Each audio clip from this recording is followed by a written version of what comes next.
తెలుగు ప్రజలందరికీ నా నమస్కారం. ఇప్పుడు నేను చదవబోయేది కాలాతీత వ్యక్తులు. దీనిని రచించిన వారు డాక్టర్ పి. శ్రీదేవి గారు. పార్ట్ 2. అలాంటి అకస్మాత్ కోపాలను చాలాసార్లు ప్రదర్శించిందామె.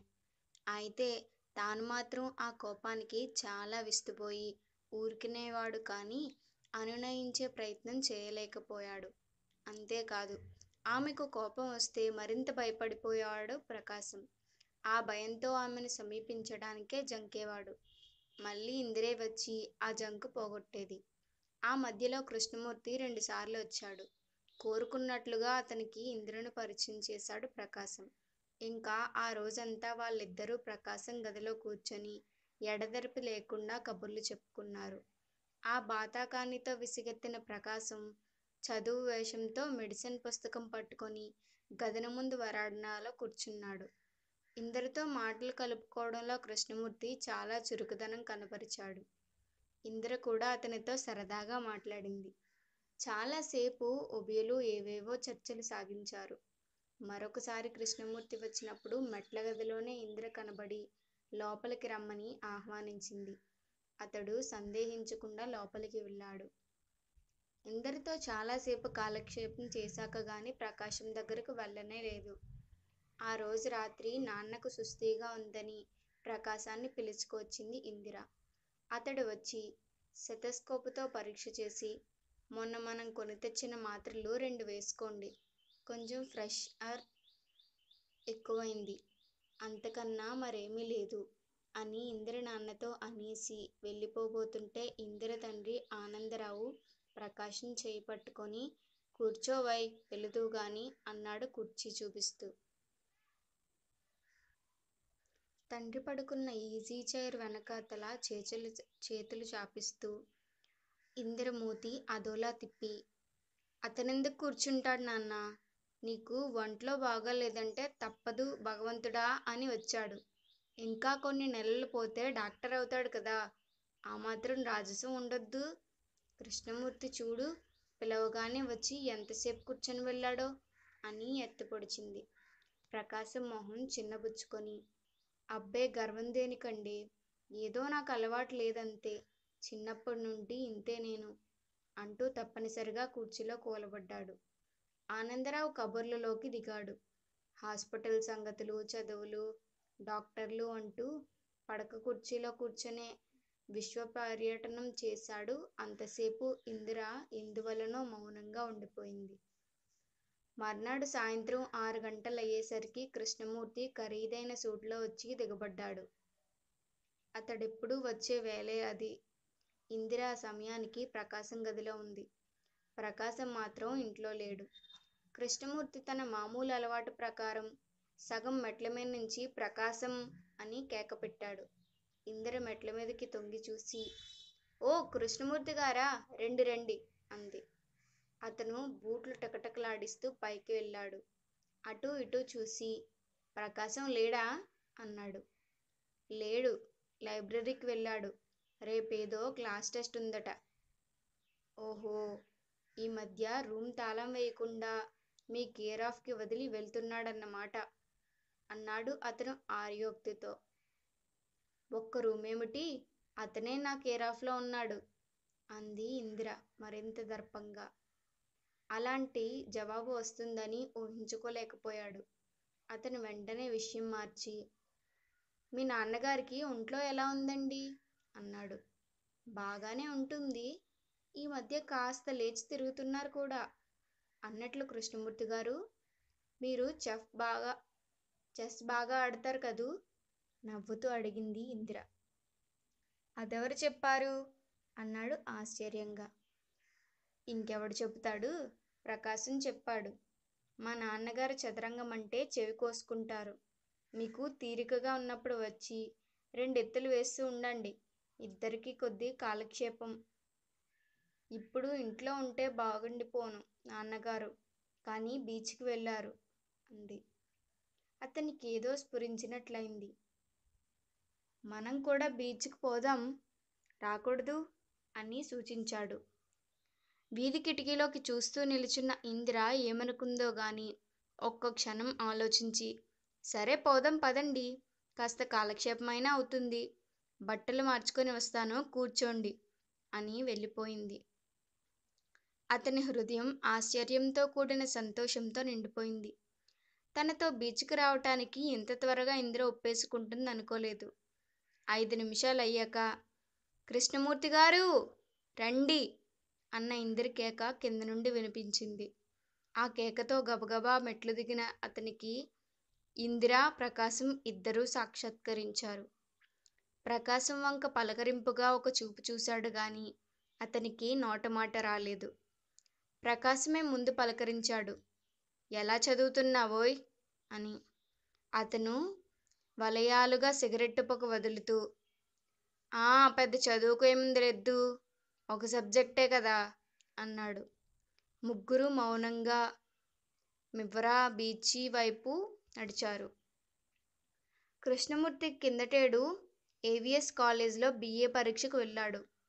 గ్రూప్లో తప్పి ఈసారి సెప్టెంబర్కు కూర్చోబోతున్నాడు. BA చదివిన 2 సంవత్సరాలు ప్రకాశం లాడ్జి కింద భాగంలో రూమ్ తీసుకుని ఉండేవాడు. అతనిది విశాఖ జిల్లా పాలకొండ ప్రాంతం. అతడు చదువుకోవడం కోసం విశాఖ జిల్లా వచ్చిన తర్వాత నేర్చుకున్న ముఖ్య విషయం జల్సాగా డబ్బు ఖర్చు పెట్టడం, ఎంతో ఆనందం ఉందని. ఆ కార్యక్రమంలో సొంపును ఇంపును బాగా నేర్చుకున్నాడు. అతని ధర్మను అని తన చుట్టూ చేరిన స్నేహితులకు డబ్బుకు ఇబ్బంది పడే అవసరం ఉండేది కాదు. కృష్ణమూర్తి సరదాగా పెట్టే జేబు ఖర్చు అతని బృందానికంతటికీ సినిమాలకి, సిగరెట్లకి బాహోటంగా సరిపోయేది. అతను ఒక్క చదువు మినహా తక్కిన పనులన్నీ చేసేవాడు. చదువుకోమని చెప్పి బాధపెట్టడం అతని స్నేహితులకిష్టం లేదు. ఆ లాడ్జిలో ప్రకాశం ఒక్కడే అతని నడక చూసి బాధపడేవాడు. ఆ వర్గంతో సహకరించనిది ప్రకాశం ఒక్కడే. వాళ్ళకి ప్రకాశం మీద ఏమంత సదభిప్రాయం లేదు. సిగరెట్ల అలవాటు గాని, స్నేహితులపై గాని, తనపై గాని వేడుకల కోసం ఖర్చు పెట్టడానికి డబ్బు, ఆసక్తి లేనివాడు ప్రకాశం. అతడు రంగు, రుచి, వాసన వగైరాలని అంతగా పోల్చుకోలేని అదొక రకం సామాన్యుడు. సామాన్యంగా సాధారణతకు అలవాటు పడ్డవాడు. దానిని అధిగమించి అంగుళం అవతలకు పోలేడు. ఆ పరిధికి యువతల ఉండటమే శ్రేయమని అతని భావన. చాలామంది ప్రకాశాన్ని మెత్తనివాడంటారు. అసమర్థుడని కూడా కొందరనేవారు. సాటి విద్యార్థులతల్ని చూసి వట్టి చవటరా అని తెలియచెప్పేవారు. బొత్తిగా చేవలేనివాడివిరా, ఎలా బతుకుతావో గాని అని నిట్టూర్చేది వాళ్ళమ్మ.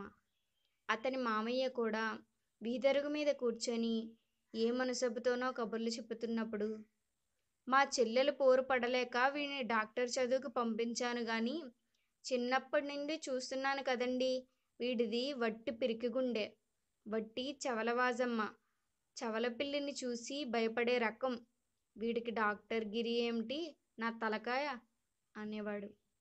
ఒక్క ఇందిర మాత్రం ప్రకాశాన్ని మీరు తమాషా మనిషండి అంటుంది. ఒక్కొక్కసారి అతని వైపు గోముగా చూస్తూ మీతో లాభం లేదు, నాకు చాలా కోపంగా ఉంది మీ మీద అంటుంది. ఆ మాటలకు అర్థం ఏమిటో ప్రకాశానికి బోధపడలేదు. అయినా ఇందిర అలా అంటుంటే ప్రకాశానికి ఎందుకో బాగుండేది. తన స్నేహ బృందమంతా BA పూర్తి చేసుకొని ఎవరితోపున వాళ్ళు వెళ్ళిపోయారు గాని కృష్ణమూర్తి ఒక్కడు బాగారంలో శేషంలాగా మిగిలిపోయి సెప్టెంబర్ పరీక్ష కోసం తిరిగి వచ్చేసరికి ఒంటరివాడైనాడు. ఆ ఒంటరితనంలో ప్రకాశాన్ని చూసేసరికి ప్రాణం లేచి వచ్చింది అతనికి.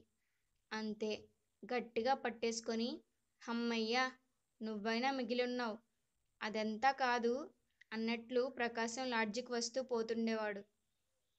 కళ్యాణి వస్తుందని ఆ రోజు చెప్పిన తర్వాత ఇందిర మళ్ళీ ప్రకాశం దగ్గర ఆ ప్రసక్తే తేలేదు. ప్రకాశం కూడా ఆ సంభాషణ మర్చిపోయాడు. సెప్టెంబర్ నెలలో ఒక ఆదివారం సుప్రభాతాన పెట్టెపరుపు, క్యామ్కాట్ వగైరా సంచారంతో ఇందిర ఇంటికి వచ్చేసింది కళ్యాణి. ఆమె గుమ్మంలో అడుగుపెట్టగానే ముందుకు ఎదురైనాడు ప్రకాశం. స్టెతస్కోపు, నోటు పుస్తకం చేతపట్టుకొని హాస్పిటల్కి వెళ్ళబోతున్నాడు ప్రకాశం. నమస్తే అంది కళ్యాణి అతన్ని చూడగానే. అతడు బిత్తరపోతూ ప్రతి నమస్కారం చేశాడు కానీ పోల్చుకోలేదు. లోపలికి మళ్ళీ 4 అడుగులు వేసి బిగ్గరగా, ఇందిరగారూ! మీకోసం ఎవరో వచ్చారు అన్నాడు. ఆ వెనకనే ఉన్న ఇందిర వెంటనే నడవలోకొచ్చి, ఓహో కళ్యాణా! వచ్చేశావా కళ్యాణీ! Very good. మంచిదానివమ్మా అంటూ ప్రకాశం వైపు తిరిగి, అవునుగాని ప్రకాశంగారూ! ఇందిరగారు ఏమిటండి అసహ్యంగా? ఇందిర అని పిలవచ్చులెండి. మరేం పర్వాలేదు అంది. విస్తుబోయాడు ప్రకాశం.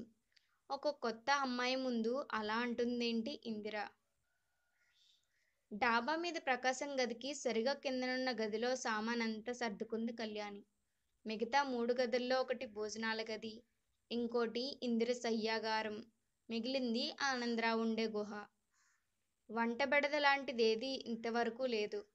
హోటల్ నుండి క్యారియర్ తెప్పించుకొని ఉదయం 10 గంటలయ్యేసరికి తండ్రి కూతురు భోజనం ముగిస్తారు. వెంటనే ఇందిర ఆఫీసుకు పోతుంది. ఆనందరావు సాధారణంగా ఇల్లు కదలడు. కదిలే అవసరం ఏముంది కనుక? గతంలో నెమరు వేసుకుంటూ మగతగా అలా సాయంత్రం దాకా కాలక్షేపం చేస్తాడు. సాయంత్రం ఆఫీసు నుండి ఇందిర తిరిగి వచ్చేదాకా ఒంట్లో బాగుంటే సాయంత్రం మాత్రం చిన్న షికారు సాగిస్తాడు బీచ్కి. రాత్రి కూడా తండ్రి కూతురు కులాసాగా కబుర్లు చెప్పుకుంటూ భోజనం చేస్తారు. తండ్రితో ఇందిర కొంత సన్నిహితంగా మాట్లాడేది భోజన సమయంలోనే. మిగతా సమయంలో కొంత ప్రకాశంతో గడుపుతుంది. కృష్ణమూర్తి వచ్చినప్పుడు అదో కాలక్షేపం. పరీక్షలు దగ్గర పడుతున్నాయి కనుక ప్రస్తుతం అతని రాకపోకలు తగ్గిపోయాయి. కళ్యాణి వచ్చాక ఇందిరకు కాలక్షేపానికి అసలు లోటే లేదు. సాయంత్రం చక్కగా ముస్తాబై ఆమె తన గదికి వస్తే ప్రకాశానికి భయం సినిమాకు రమ్మంటుందని. సినిమాకు వెళ్లడంలో ప్రకాశానికి చాలా నష్టాలున్నాయి. చదువు సాగకుండా కాలం వృధా అవుతుంది. డబ్బు ఖర్చు కూడా. ఈ రెండూ కాక ఇంకో పెద్ద భయం. ఆమెను వెంట వేసుకుని తిరుగుతూ తను ఎవరినైనా ప్రొఫెసర్ల కంట పడితే వాళ్ళేమనుకుంటారోనని భయం. ఆమె బీచ్కి రమ్మన్నా అతనికి అదే భయం. అందుకే సాయంత్రం ఆమె ఇంటికి రాకమునిపే లైబ్రరీకి వెళ్ళిపోతాడు. లేదు బాగా చీకటి పడేదాకా ఇంటికి రాడు. ఆమె మరీ గొడవ పెడితే రెండో అటు సినిమాకు వెళ్తాడు. ప్రొఫెసర్లు ఎవరైనా చూస్తారేమోనన్న భయం అప్పుడు ఉండదు. అప్పటికి ఎందుకైనా మంచిదని ఆనందరావును కూడా బయలుదేరదీస్తాడు. మొట్టమొదటి రోజున కళ్యాణిని ఇంట్లో చూసినప్పుడు ఆమె గురించి ప్రకాశానికి ఒక అభిప్రాయం అంటూ రాలేదు కానీ వారం రోజులు తిరిగేటప్పటికి ఆమె మీద అభిమానం ఏర్పడింది. కళ్యాణి ఎవరితోనైనా మృదువుగా వినయంగా మాట్లాడుతుంది. ఆమె వైఖరిలోనే ఒక ఆకర్షణీయమైన మృదుత్వం ఉంది. ఆమె మాట్లాడుతుంటే ప్రకాశానికి ఏదో ఓదార్పు, ఏదో ఊరట లోలోపల అతనికి తెలియకుండానే కలిగేవి. అందుకే అతడు కళ్యాణితో సరదాగా మాట్లాడగలడు. కేవలం ఆ కోరికతోనే అతడు కిందకి దిగి ఆమె వాటాలోకి వచ్చినప్పుడల్లా ఎక్కువ భాగం ఆమెతోనే సంభాషణ సాగించవలసి వచ్చేది. కల్పించుకుని మాట్లాడటం కళ్యాణికి చేతకాదు. కథలు చెప్పి కాలాన్ని నిలపలేదు. కలలో సుందరిలా కనిపించి కనపడనట్టు తప్పుకుపోతుంది. ప్రకాశానికప్పుడు ఇంటికి ఆలస్యంగా రావాలని లేదు. సాయంత్రాలు ఎక్కడికి వెళ్ళాలని లేదు. అది గమనించిన ఇందిర, అబ్బాయిగారిప్పుడు మంచి పిల్లవాడుగా మారిపోయారే. పక్షులతో పాటు సాయంత్రం అయ్యేసరికి గూటికి చేరుకుంటున్నారు అంది ఒకనాడు. ప్రకాశానికి ఇప్పుడు మాట చాకచక్యం కూడా అంకురిస్తుంది. అవును, మనందరం పక్షుల్లాంటి వాళ్ళమే. ఒక గూటిలోనే ఉంటున్నాం గాని ఒక గూటి వాళ్ళం మట్టుకు కాదు అన్నాడు. ఆ మన్నాడు సాయంత్రం ప్రకాశం ఇంట్లో అడుగు పెట్టగానే ఇందిర చక్కగా ముస్తాబై అతన్ని ముందు గదిలోనే నిలిపేసి, ఓయ్ పక్షిగారు, కాస్త సముద్రపు గాలి పీల్చుదాం రండి అంటూ బలవంతంగా బీచ్కి లాక్కెళ్ళింది. తోపుతో హోటల్కి తీసుకెళ్ళి అతని చేత బలవంతంగా స్వీట్స్ అవి తినిపించింది.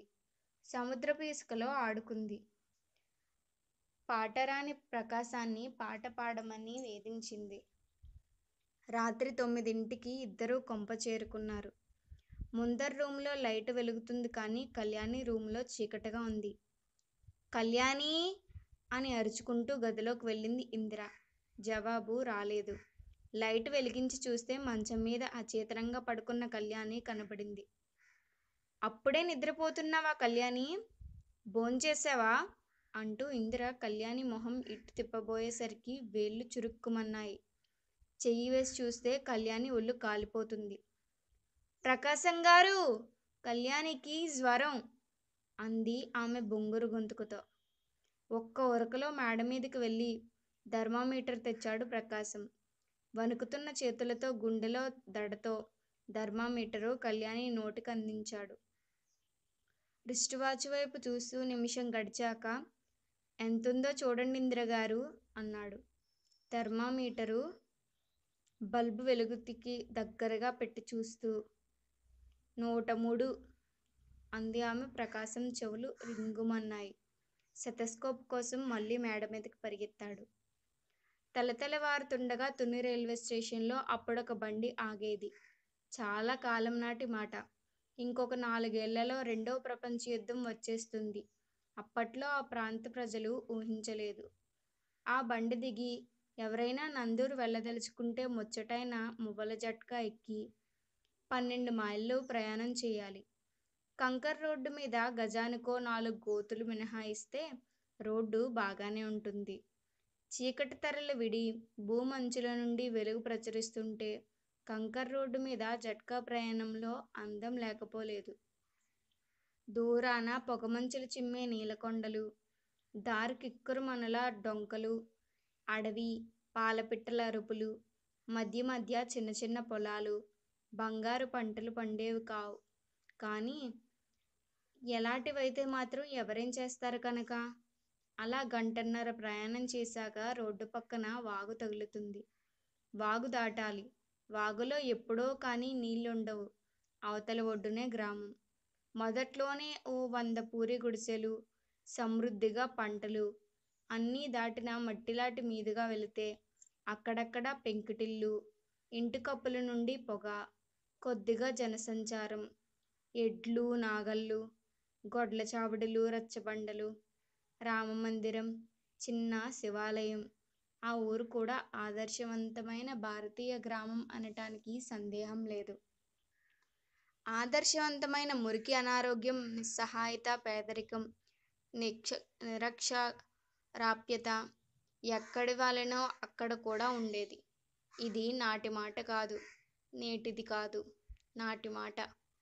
ఆ గ్రామంలో రామమందిరాన్ని ఆనుకుని సాగే సందులో చిట్టచివర ఓ పెంకుటిల్లులో ఉండేది కళ్యాణి.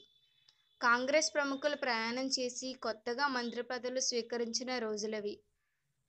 లిల్లీతో ప్రభు న్యూఢిల్లీలో కూర్చొని ఖరీదైన ఎడ్లను పెంచుతూ గాంధీగారితో ఉత్తర ప్రత్యుత్తరాలు జరుపుతున్న రోజులవి. ఆ రోజుల్లో అచ్యుతరామయ్య అక్కడి బడిపంతుల ఉద్యోగం, బ్రాంచీ పోస్టు మాస్టారు ఉద్యోగం రెండూ కలిసి చేసినా జీవనం గడపటం కష్టాలు పడేవాడు. అచ్యుతరామయ్య అసలు ఆ ఊరు రావటమే ఆశ్రయం లేని కుర్రవాడుగా వచ్చాడు మేనమామ ఇంటికి. ఆ మేనమామ ఆ పల్లెటూరులోనే ఒక విలక్షణమైన వ్యక్తి అనిపించుకున్నాడు. ఒక చెంప ఆయుర్వేద వైద్యం, ఇంకొక చెంప మేస్టరీ వృత్తి చేస్తూ, గ్రామంలో కాస్త కలవాళ్ళ కోర్టు వ్యవహారాల్లో ఏజెంటుగా పనిచేస్తూ 50 వచ్చేసరికి 5 ఎకరాల గరువు, చిన్న పెంకుటిల్లు, రావణాసురుడనే కీర్తి సంపాదించగలిగాడు. అనాకరి మూర్ఖురాలు భార్యతో 30 ఏళ్లు కాపురం చేసి ఏటేటా పిల్లల్ని కన్నప్పటికీ కడసారి కూతురొక్కతే చివరికి మిగిల్చింది. ఆ కూతురే కాలక్రమేణా అచ్యుతరామయ్య అర్ధాంగి అయింది. ఆ విధంగా మేనమామ ఎస్టేటుకంతటికీ అచ్యుతరామయ్య వారసుడయ్యాడు. మేనమామ అనంతరం బడిపంతులయ్యాడు. కానీ మేనమామలాగా రావణాసురుడు కాలేకపోయాడు. ఉప్పు సత్యాగ్రహం ముమ్మరంగా సాగే రోజుల్లో శ్రద్ధగా ఆంధ్రపత్రిక చదివి తమ కూడా సముద్ర ప్రాంతాన ఉప్పు తయారు చేస్తున్నట్లు లారీతో పోలీసువాడు కొట్టడానికి వస్తే తాను ఆ లారీ ఊడలాక్కొని ఇండియాలోని ఇంగ్లీషు వాళ్ళనందర్నీ ఆ లారీతో చావగొట్టి అరేబియా సముద్రంలోకి గెంటేసినట్లు కలలు కనేవాడు. ఖద్దరు కట్టి గాంధీ టోపీ పెట్టుకోవాలనే రహస్యమైన కోరికతో బాధపడేవాడు. మొత్తం మీద గాంధీగారు ఉద్యమం చేసినప్పుడల్లా అచ్యుతరామయ్య గుండెల్లో సంక్షోభం కలిగేది. బీహార్లో పెద్ద భూకంపం వచ్చిందన్న వార్త ఆ మధ్యాహ్నం గ్రామానికి ఆంధ్రప్రతిక మోసుకొస్తుందనగా తెల్లవారుజామున 4 గంటలకి అచ్యుతరామయ్య అర్ధాంగి ఆడపిల్లను ప్రసవించి వెంటనే గుండె జబ్బుతో కన్నుమూసింది.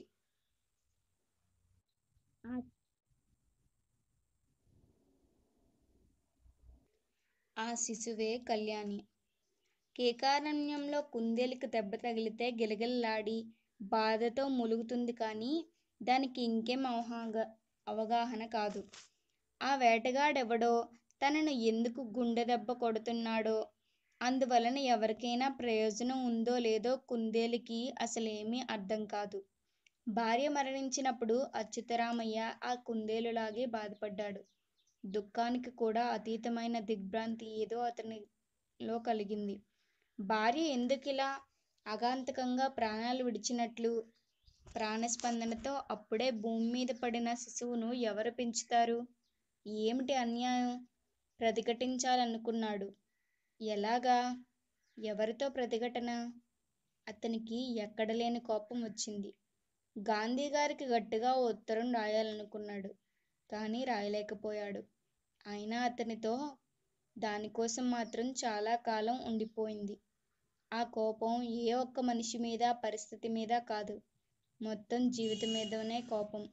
నమ్మకంతో వెళితే దగా చేసే వర్తకుడు వంటిదిగా అతని జీవితం అర్థమైపోయింది.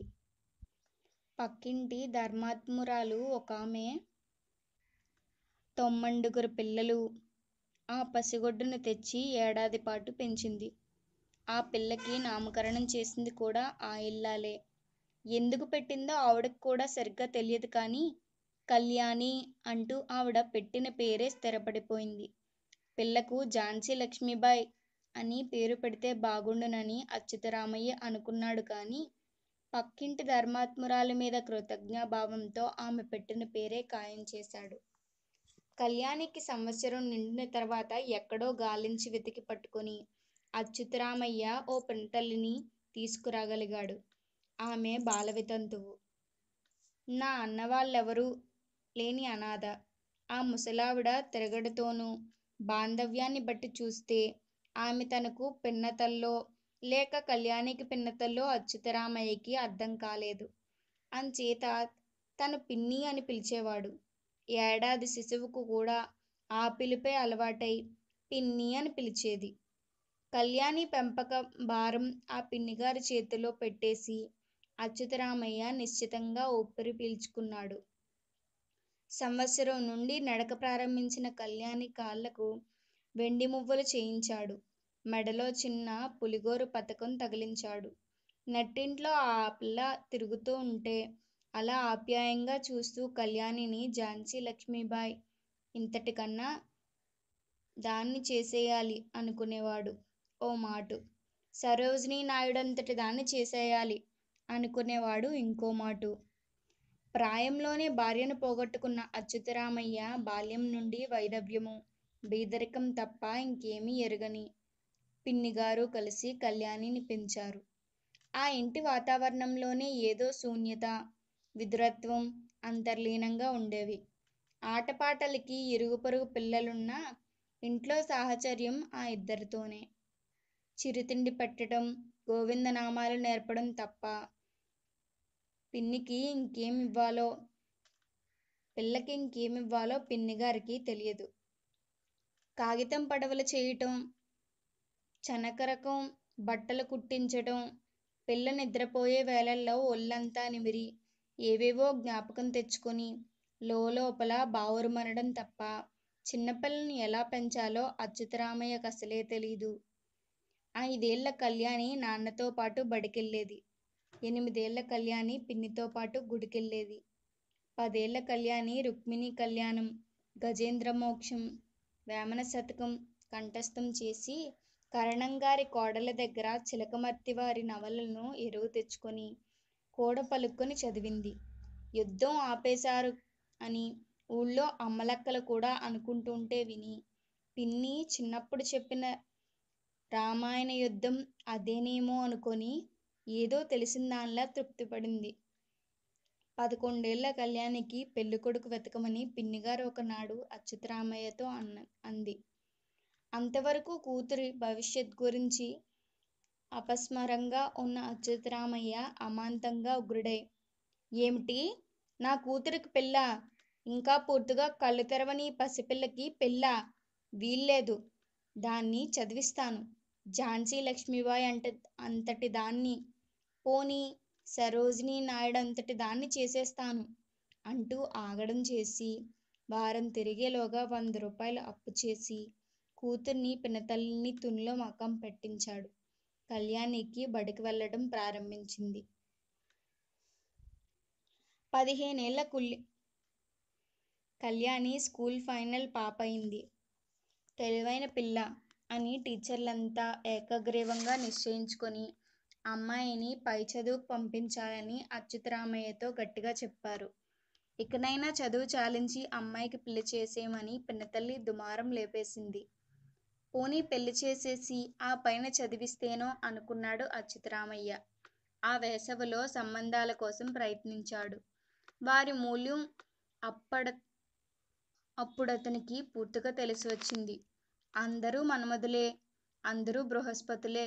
కానీ అధమపక్షం 2000 రూపాయలైనా కట్నం లేకపోతే వివాహం అనేది అసంభవమని వాళ్ళ ప్రగాఢ విశ్వాసం. అచ్యుతరామయ్య ప్రాణం విసుగెత్తిపోయింది. ఆ 2000 పెడితే కళ్యాణి ఇంటర్ చదువు పూర్తవుతుంది కదా అనుకున్నాడు. తల తాకట్టు పెట్టైనా సరే అమ్మాయిని చదివించాలని నిర్ణయించుకున్నాడు. 15 ఏళ్ల కళ్యాణి విశాఖపట్నం మిస్ ఏవియన్ కాలేజీలో ఇంటర్ పాసయింది. పై చదువుకి సకాలంలో అచ్యుతరామయ్య డబ్బు సమకూర్చలేకపోయాడు. ఆ సమయంలోనే ఆయనకి టైఫాయిడ్ రావడం, పినతల్లి పక్షవాతంతో చనిపోవటం, ఇన్ని కష్టాల్లో 1 ఏడాది పాటు కళ్యాణి ఇంట్లోనే కూర్చుండిపోయింది. మరుసటేడు కొంచెం కోలుకున్న అచ్యుతరామయ్య మిగిలిపోయిన ఎకరం పొలము కష్టపడి అమ్మేసి కళ్యాణిని తీసుకువెళ్ళి వాల్తేరు యూనివర్సిటీలో ఆనర్సులో చేర్పించాడు. ఆ రోజు కళ్యాణి లోలోపల కుమిలి కుమిలి ఏడ్చింది. ఎంబీబీఎస్ చదివి లేడీ డాక్టర్ అవ్వాలన్నది ఆమె స్వప్నం. కానీ అంత చదువుకి నాన్న తోగలేడు. ఆ మాటకొస్తే ఆనర్సు చదువు కూడా తోగలేడు. డబ్బు కోసం తాము పడే బాధలేమీ కూతురికి స్పష్టంగా తెలియనివ్వలేదు. కూతురు చూచాయిగా అంటే మాత్రం, అంతేసి చదువులకు మనం తోగలేం తల్లీ, డాక్టర్ అంటే మాటలా అని నిట్టూర్చేవాడు. 19 ఏళ్ల కళ్యాణి ఆనర్సులో చేరి నెల రోజులైంది. 103 డిగ్రీలు జ్వరం వచ్చిన మర్నాడే ప్రకాశం గాబరాపడి ఆమెను ఆసుపత్రిలో చేర్పించాడు. అదే టైఫాయిడ్గా పరిణమించింది. 20 రోజులపాటు ఆమె మంచం మీదనే గడిపింది. ఆ రోజు ఉదయం 11 గంటలైంది. ఆమెకు జ్వరం తగ్గిపోయి అప్పటికి వారం రోజులైంది. ఇక 2-3 రోజుల్లో డిశ్చార్జి చేసేయవచ్చని ప్రకాశం ఆమెతో ఆ క్రితం రోజునే అన్నాడు. నీరసంగా మంచం మీద పడుకున్న కళ్యాణి అలా కళ్ళు మూసుకొని పరిపరి విధాల ఆలోచించటం మొదలుపెట్టింది. తీర్థంలో ప్రయాణం వల్లే బుర్ర నిండా రకరకాల ఆలోచనలతో కిక్కిరిసిపోయింది. ఆ తీర్థ ప్రజల మధ్య తానొక తప్పిపోయిన పిల్లవలే ఏదో ఒంటరితనంతో దిగులుపడిందామె. ఎక్కడుంది తానిప్పుడు? ఆసుపత్రిలో రోగిగా మంచం మీద.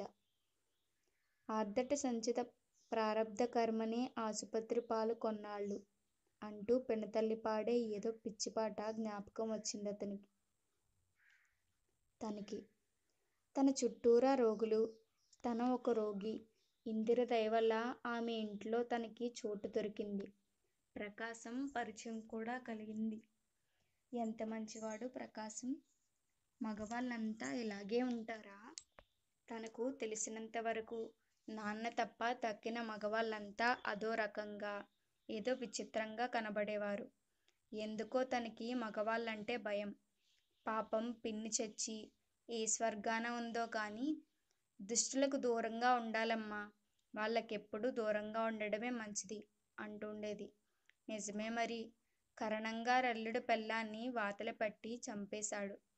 ఆయుర్వేద వైద్యుడు సుంభలింగం రోజూ పెళ్ళాన్ని గొడ్డును బాదేటట్లు బాదేవాడు. అలాగే తను చూసిన మగవాళ్ళంతా ఒక రకం, ఈ ప్రకాశం ఇంకో రకం. తనకి టైఫాయిడ్ వచ్చిందనేసరికి ఎంత కంగారు పడిపోయాడు.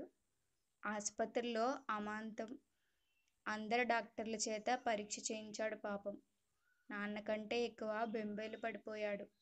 తను ఆసుపత్రిలో చేరి ఇంచుమించు నెలనాళ్ళయింది. రోజూ ఇందిర వచ్చి చూస్తుంది. ప్రకాశం సరే కంటికి రెప్పవలే కాపాడుతున్నాడు. తనకిద్దరు మంచి స్నేహితులున్నారు.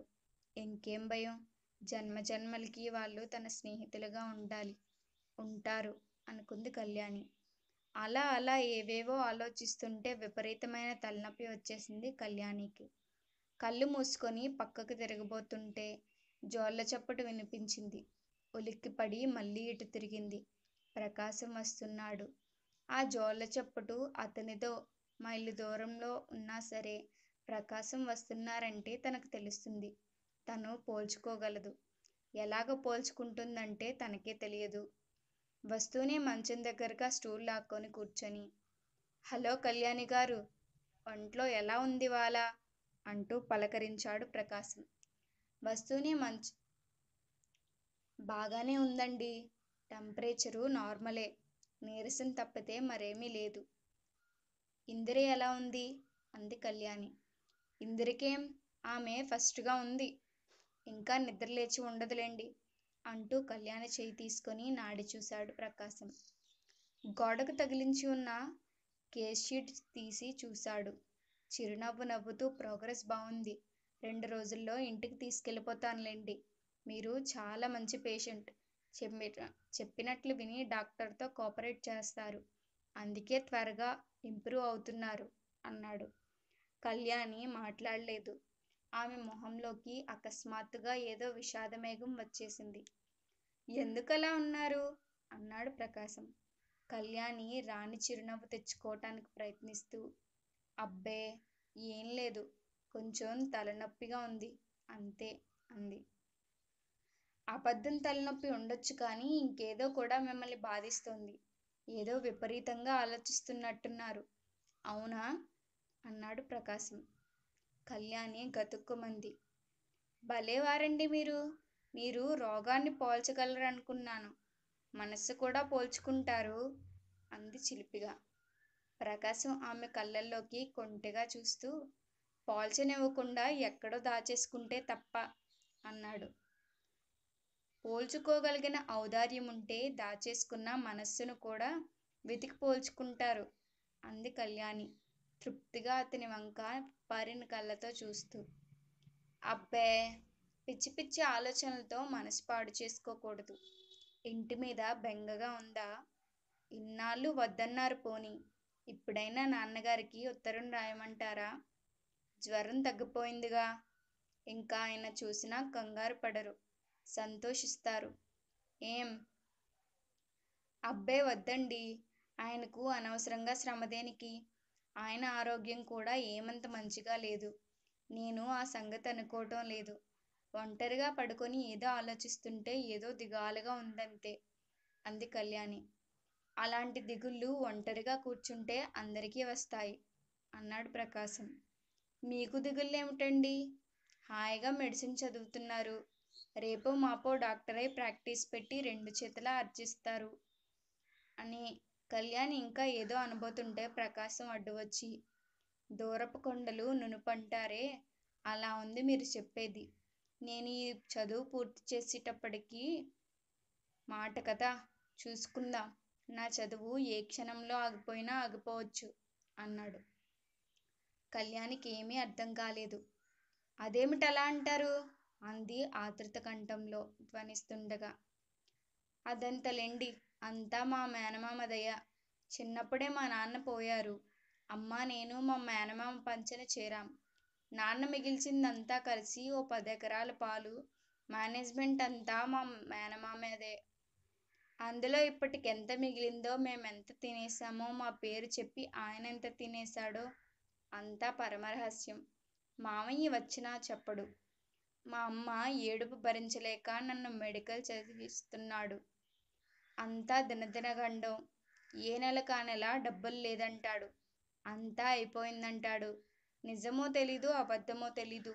సరేలేండి, ఇప్పుడా సోదంతా దేనికి గాని, మీరు మాత్రం లేనిపోని ఆలోచనలతో బుర్రపాడు చేసుకోకండి. నేను మళ్ళీ సాయంత్రం వస్తాను. సరేనా?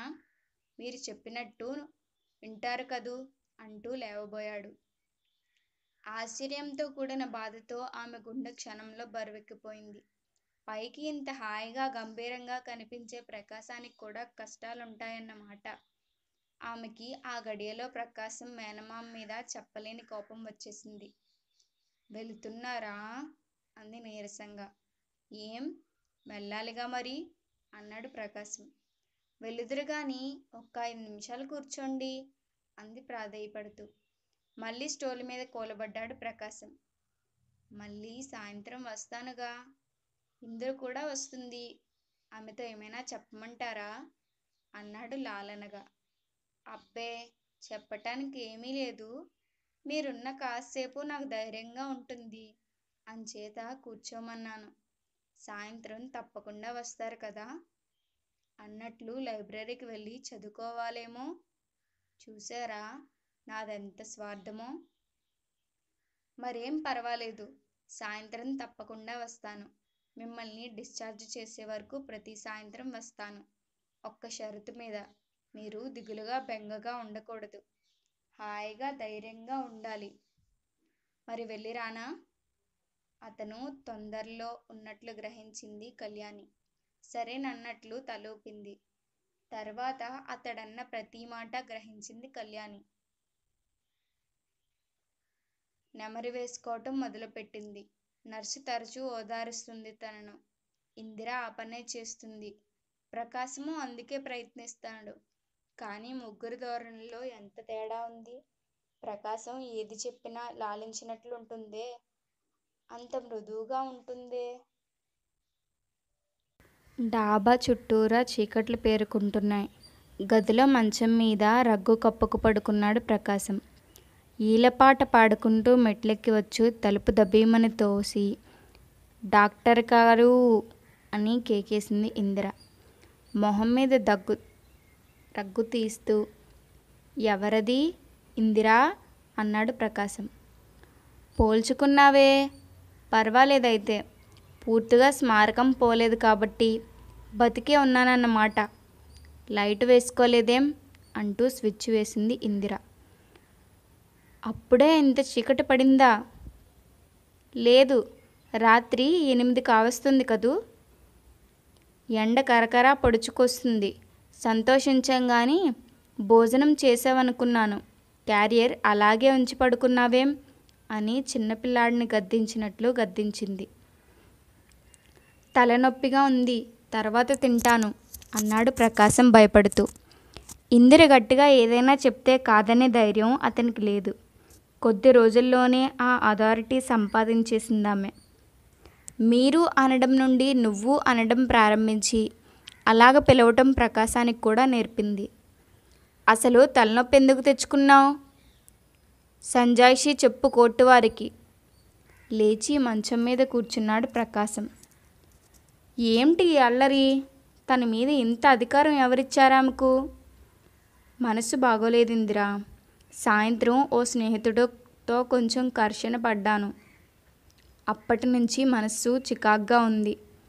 పోట్లాటలు దెబ్బలాటలు అంటే నాకు అసహ్యం కానీ తప్పలేదు అంటూ ఇంకా ఏదో అనబోతుంటే ఆమె కూడా మంచం మీద చితకలపడి ఎవరా ఫ్రెండు? జగన్నాథమేనా అంది. అవును, నీకెలా తెలుసు? సాయంత్రం కళ్యాణిని చూసి తిరిగి వస్తుంటే కనబడ్డాడు. కళ్యాణిని చూసి వస్తున్నావా? ఎలా ఉందావిడికి అని నిన్ను అడిగేటప్పటికీ నీకెందుకు ఆవిడ గొడవ అని కోపం తెచ్చుకొని పోట్లాట పెట్టుకున్నావట కదా అంది చిరునవ్వుతో. ప్రకాశం ఒళ్ళి బగ్గను మండింది. అలా చెప్పాడా నీకు? రాస్కెల్ అన్నాడు ఇందిర విశాలంగా కళ్ళాడిస్తూ.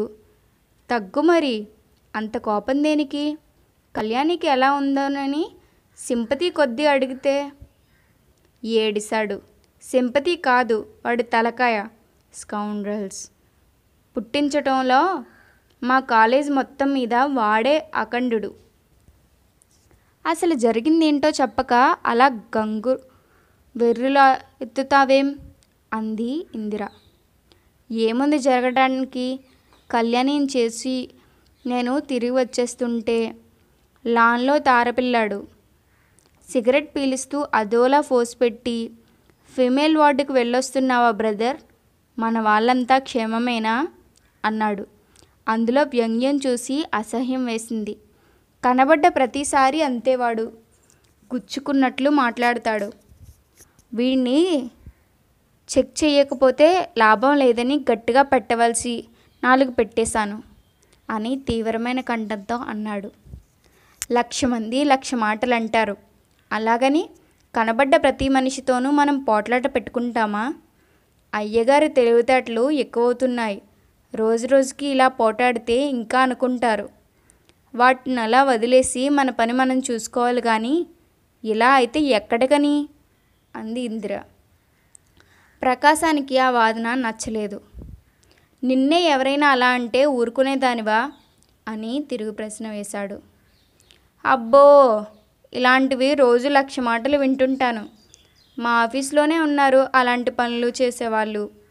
మా బాస్ నన్ను కొంచెంగా అభిమానంగా చూస్తాడని తక్కిన వాళ్ళకి కడుపు మంట. ఇంకేముంది, మా ఇద్దరి మధ్య ఏదో ఉందని కదలేస్తారు. అంచేత నేను ఏడుస్తూ కూర్చున్నానా? అందరూ అలా అనుకోవడం బాగుంది నాకు. ఎవరూ నా జోలికి రారు. బాస్తో ఎవరి మీద ఏం చెప్పేస్తానని భయం వాళ్ళందరికీ. ఇదంతా ఎందుకు చెప్తున్నానంటే లోకం ధోరణే అంతా అని అనునయిస్తున్నట్లుగా ప్రకాశం చేతిని తన చేతుల్లోకి తీసుకుంది ఇందిర. ప్రకాశం జవాబు చెప్పలేదు. ఇద్దరూ అలా మౌనంగా ఉండిపోయారు. కాసేపటికి ప్రకాశమే తేరుకొని, మీ నాన్నగారు ఏం చేస్తున్నారు అన్నాడు. ఎవడో పాత ఫ్రెండ్ వచ్చాడట. ఇద్దరూ కలిసి ఊళ్ళోకి వెళ్ళారు. అన్నం తిన్నావా నువ్వు? లేదు. పద, మన ఇద్దరం కలిసి తిందాం. నాన్నగారు వచ్చేసరికి ఎలాగా అర్ధరాత్రి దాటుతుంది. క్యారేజీలో నా అన్నం సిద్ధంగా ఉంటే కిందకొచ్చి భోంచేయడం ఏమిటి? ఇదంతా దండగ కదూ అన్నాడు ప్రకాశం. ఆమెకి నవ్వొచ్చింది. వెర్రి నాయనా, మన బతుకులే పెద్ద దండగా. పోనీలే, ఇదే తినుగాని నేను వడ్డించనా అని గబాలను లేచి క్యారేజీ విడదీసి కంచంలో వడ్డించింది.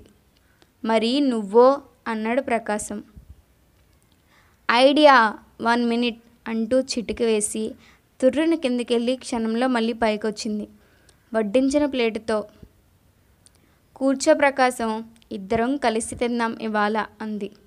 ఇద్దరూ భోజనానికి కూర్చున్నారు. ప్రకాశం ఆప్యాయంగా ఆమె మొహంలోకి చూశాడు. టేబుల్ లైట్ కిందకు దించి ఉంది.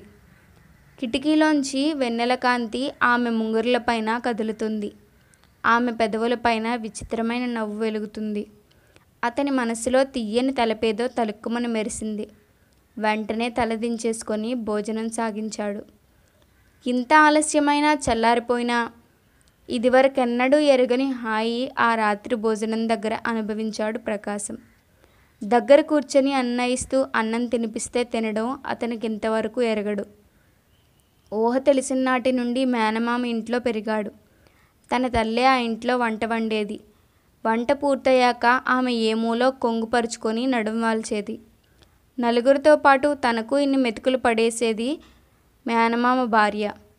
ఆ ఇల్లు విడిచాక కొన్నాళ్ళు రాజమండ్రిలో దూరపు బంధువులు ఎవరింట్లోనో తనకు భోజనం ఏర్పాటు చేశాడు మేనమామ. వాళ్ళు కూడా విసుక్కుంటూ కసురుకుంటూ ఇంత అన్నం పడేసేవారు. ఆ తర్వాత నుండి హోటల్ భోజనం. ప్రస్తుతం క్యారేజీ తెచ్చుకొని సొంత వడ్డన. ఇల్లు అనేది అతనెన్నడూ ఎరగడు. బసలో ఉండటం, ఆకలేస్తే ఇంత తినడం. ఆ రాత్రి అదో కొత్త అనుభూతి.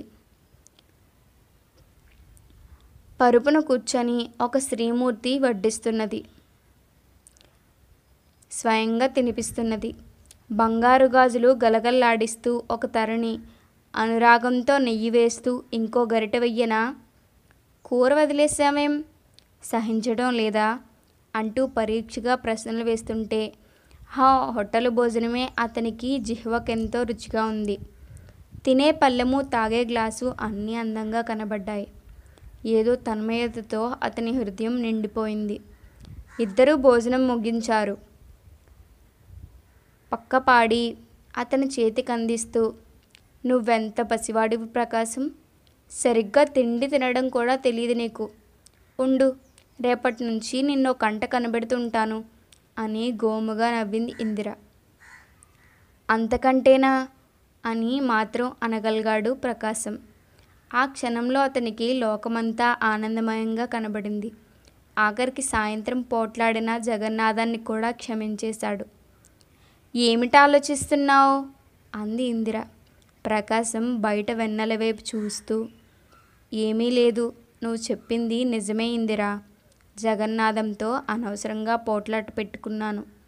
అలాంటి మాటలు ఇక ముందు పట్టించుకోకూడదు అన్నాడు బరువుగా. ఇంతలో వీధి తలుపు తట్టిన చప్పుడైంది.